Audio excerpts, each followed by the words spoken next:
So in this example, we're going to take a look at some address data. I found this data set on Kaggle. Information about the Western United States. So we're going to take some of this data and load it into Gigasheet. I downloaded the zip and I'll drop it on Gigasheet. And you can see it starts processing here. First step is just to upload the file. This is pretty large.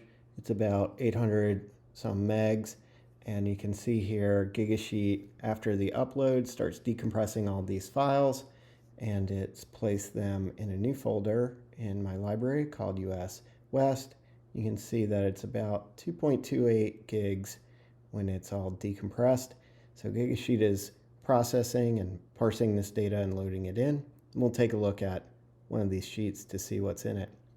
So what we want to do is take this address information, which we can see here. We've got longitude, latitude, a house number, street number, maybe a unit, city, district, etc. Address information can be really hard to do entity resolution on or really deduplicate, and that's where Placekey comes in. It's a really cool service that's free to use. You can register and get an API, and I'll show you how it works.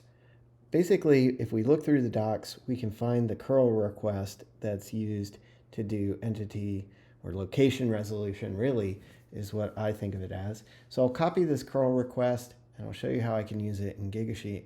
I'll go back to Gigasheet and I'll go under Functions and select Enrichments. Then I'll choose Custom Enrichment Curl, and I'll paste the curl example in from the docs here. You can see it takes in an API key parameter along with a latitude and longitude, and then it'll return us a unique ID.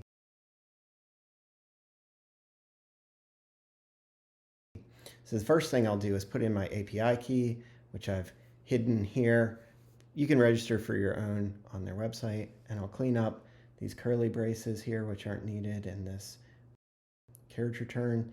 Then I go to the next step, and what I'll do is replace their sample latitude and longitude with data from my data set.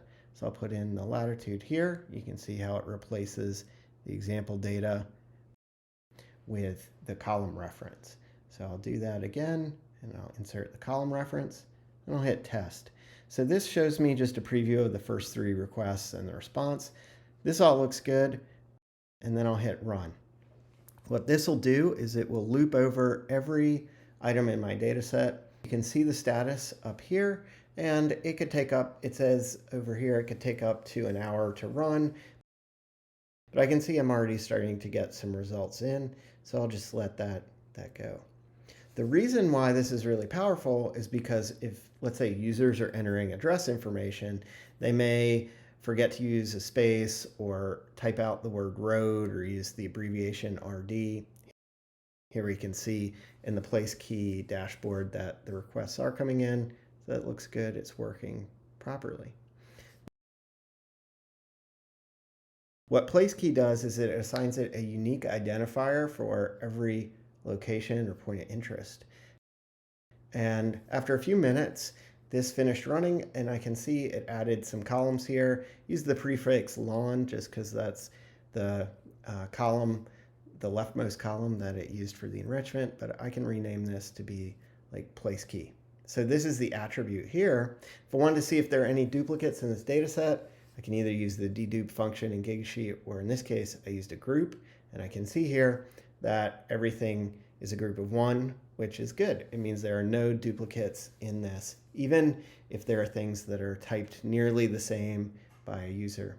So that's how it works in Gigasheet. I hope you'll check it out and that it's useful.